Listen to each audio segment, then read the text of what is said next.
What's going on, guys? Welcome back to It Can't Be For Nothing, our Last of Us HBO in review. My name is Kyler, your host, guys. Thanks for checking out Project Potter. The episode with Joel and Tommy, they finally reunite, guys, and it's an emotional episode. It's an episode that covers a lot of different things from the game in kind of a breakneck fashion. It kind of leaves us on a cliffhanger, and I'm surprised at a couple of the changes from the game. But for the most part, this kind of stuck to the story, and I want to get into all guys. But thanks for checking out the channel. Appreciate you guys, and let's go. So this one, I think it was actually probably the weakest one so far. And that's not to say it was a bad episode, but the opening where they go into the house with these two like random people, I thought was really strange. I thought it was strangely acted. Like this lady sitting in the chair and he's like, "Oh, you made him soup?" And she's like, "Yep." And he's like, "You told the truth?" And he's like, "Yep." And I'm like, it just felt kind of off to me. And I could have gone without that. And I thought it was going to be like an interesting character, but it's just like this random couple that's got a cabin. And then like Ellie steals their rabbit. And I don't know. I thought that was just a very strange way to kick off the episode. Guys, did we have to see Henry die again? Like, did they really have to put that scene in the very beginning? Once again, guys, after the previously on, it's winter time, so that was a nice change of pace. And they were talking about like the river of death, and we can't go by the river of death. And Joel's like, "There's nothing over there, dude." And then they eventually go over to the second river, and then Ellie's like, "Is this the river?" They run into Tommy's men, and there's like an intense scene where they're like, "Oh, we have infected sniffing dogs," which is a cool concept because I don't think we got that in the game. I don't think we ever explored that. He's like, "Hey, if you're infected, like this dog's gonna rip you apart." Except not really, because Ellie is infected and then the dog doesn't notice it. Does the dog only smell fresh bites? Does the dog only smell it if it's like above the skin? It's confusing, but like the dog's not doing a very good job. Joel doesn't do anything, and then he later addresses that with Tommy. I thought Gabriel Luna as Tommy was amazing, and I think we saw him in the first episode, so this isn't the first time in the series he's been there, but this is like the first significant screen time we've had, and they've been like kind of apart for this time, so it was really nice to see them. And I really liked the scene where Pedro and Gabriel, like, they look at each other when they get in town, and he's like, "Tommy," and then they kind of slowly run towards each other and then embrace, and I thought that was really nice. It's weird because in this episode, Joel is kind of like mad at Maria for controlling Tommy. You know, he later tells him, like, "Is that why you stopped messaging on the radio and all that stuff? Is that why you ran off?" All these things. But I was getting a little like, is Joel a racist vibes? It's like, actually, Maria is family. And Joel goes, "Oh, okay." He like gives that look, and it was weird because Ellie's like, "Oh, that's so cool, congrats." And then Joel got really uncomfortable, and I was like, we're giving off like heavy like Joel's a big time racist vibes, and I'm like, I don't think we need that, dude. We know this Joel isn't like the best character. We know he's not perfect, and especially Pedro Pascal's rendition, he's been, I think, a little grumpier than the Joel in the game, but he kind of changes at the end here. We go through a lot in this episode. We go through kind of that whole winter stretch. We see Jackson, and this is interesting because we don't see this version of Jackson until The Last of Us Part 2. So they like kind of combine the games here.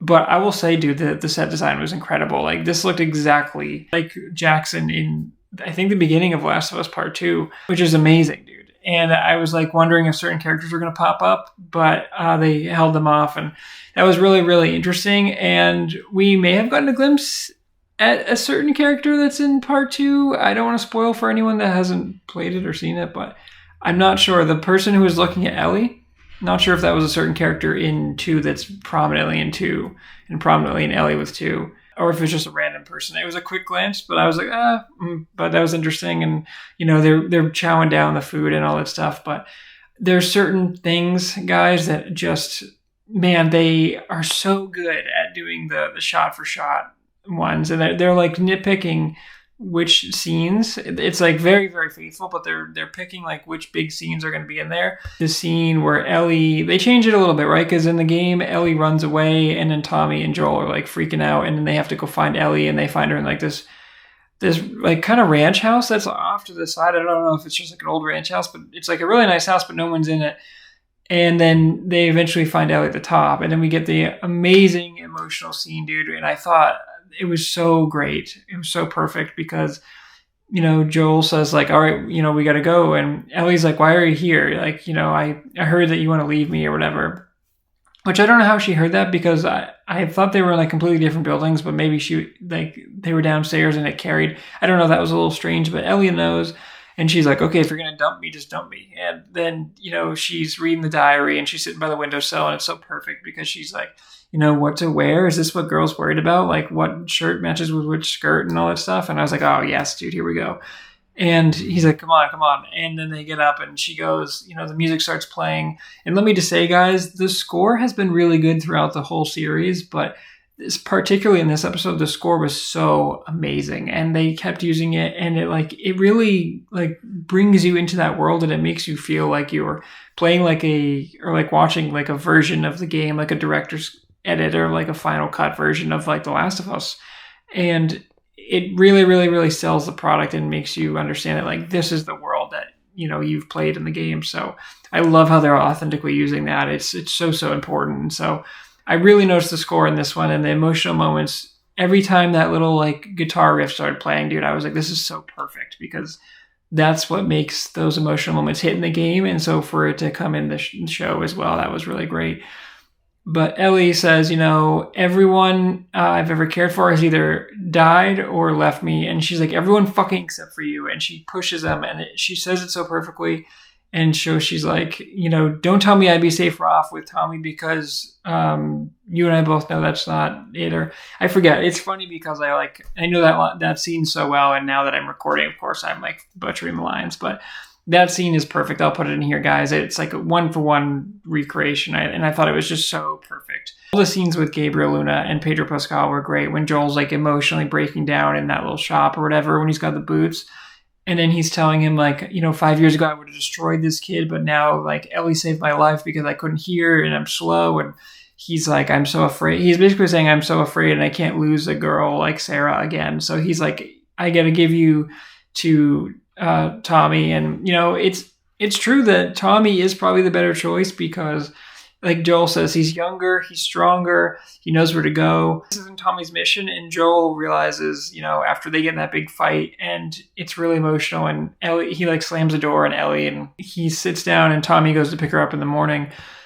That's when they both kind of realize that they love each other or they miss each other. And then when Ellie goes with Tommy and they show up, and Joel's like, well, I was getting a horse to go out of town. And then I think it's implied that like he's been trying to get on this horse for 30 minutes, but I think he also just showed up there, and he like wanted to like trying to play it cool.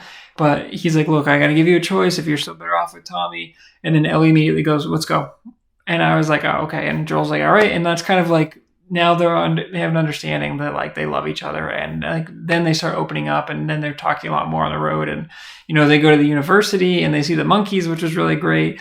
And I really love all that stuff. And she's like, oh, so people went to classes here? And he's like, yeah, you had to figure out who you were. And he's like, but it was also kind of just about partying. And she's like, wow. And it's cool because Ellie in this like sense has no idea like what college was and what's going on. And she's like, oh, what to do with your life? Like she's so like, I can't believe they have options. And so it's funny when Joel talks about the old world, because he's like, well, like being a contractor. And she's like, wow, that sounds pretty cool. And he's like, yeah, contractors, everyone loved contractors. They were the coolest. And he has like a smile on his face because, it's such a ridiculous line, but he knows that Ellie doesn't know this world. So he could basically say anything. He could be like, look, janitors were the coolest profession ever. And, Ellie would believe it. So I thought that was really good. I thought the interactions between Joel and Tommy were amazing. And I thought Joel and Ellie were great. And I thought I really started to kind of believe, especially after their fight, I really started to like believe their relationship there.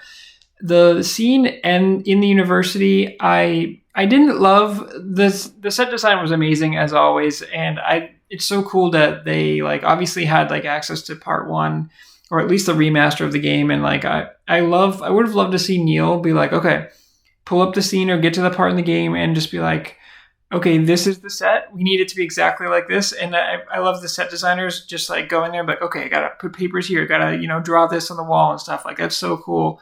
because it's an exact replica and it's really, really cool. But in the game, you go through like multiple floors and you go up and everything. And I would have liked them to kind of explore that a little bit more. I thought they were like in and out of there really quickly. And I don't know why they decided to throw so much into this episode. I'm sure like, the budgeting and the plan and everything. I just wish that this was like, they let this episode breathe a little bit more, or I wish that they either save some stuff for next episode or put some stuff from this episode in the last episode. Like, it just feel like they put like 3 kind of mini stories in here, and I thought it was a little too crammed.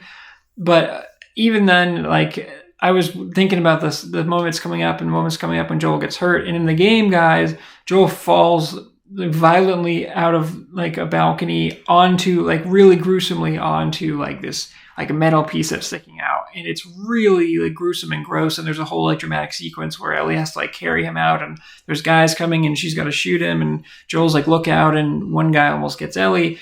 It's really, really like an emotional, crazy moment, and Joel's in rough shape. And in this one, there's like 4 dudes, and Joel just like, he's like, he snaps the guy's neck right in front of Ellie, which I don't think she's seen him do, but she's kind of shocked, but she's also kind of like, oh, okay, like she defends Joel to Maria earlier when they're alone, which I thought was a nice moment, where she's like, he doesn't kill innocent people anymore, and she's like, oh yeah, really? And she's like, oh, actually Tommy did that too. So she's like, why don't you ask your man like what he was doing too? So I like how she defends Joel there, and it's interesting, and she even brings that up later when they get in a fight. But Joel just gets stabbed like by the guy. I don't know how the dude stabbed. He was in a chokehold, and he must have just like, I would have liked for them to be faithful in that aspect, because it was so gruesome and so brutal that I wish that he like fell off and like they green screened like him falling like onto a mattress, obviously, or whatever. And then like they green screened like him falling. So for him to just get stabbed on the ground, I thought that was strange, but it doesn't really matter how he gets stabbed, I guess. But the point is that Joel's like critically injured, and then he gets on the horse and they go for a little bit, and then Joel falls off. And then I love Bella Ramsey's performance where she's like crying over him. She's like, I can't do this without you. And it's, again, that's that love. And it's like they finally like really, really connected after that big fight, because it was their first really sense of conflict where they like thought about moving on without each other. And I think they both kind of sat on it. And I love Pedro Pascal's face where he's like really sad. And then they both realize that they love each other. So I love that they're like much closer now, because they had to just talk it out.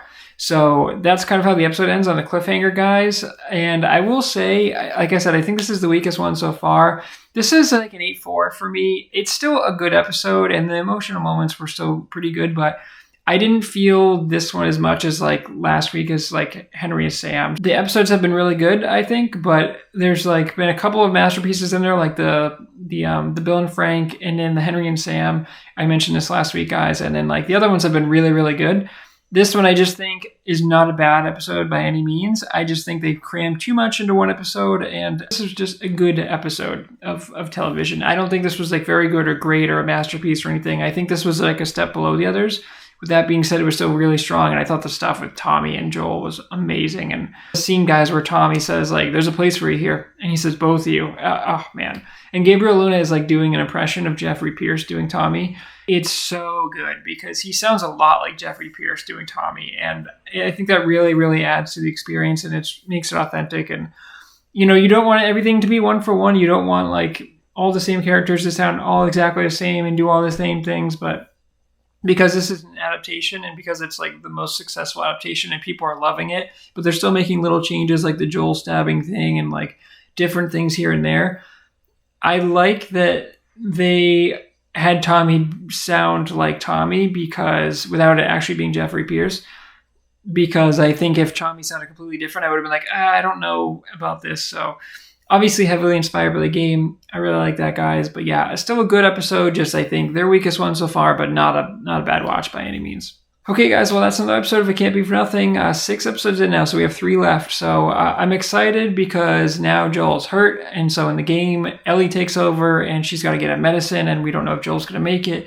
And so there's a really exciting part coming up, or a really exciting like character introduced that I wasn't sure if we're going to get this episode because of how quickly they were going, but I'm assuming we'll get that next episode. I'm really excited. Oh, no, sorry. Next episode they've already mentioned is the Left Behind episode, which should be incredible. I'm so excited for that. We really have 2 episodes of the main story left. Now I don't know how much Left Behind is going to be like main story and then the Left Behind, or if it's just going to be Left Behind, like a kind of a side episode.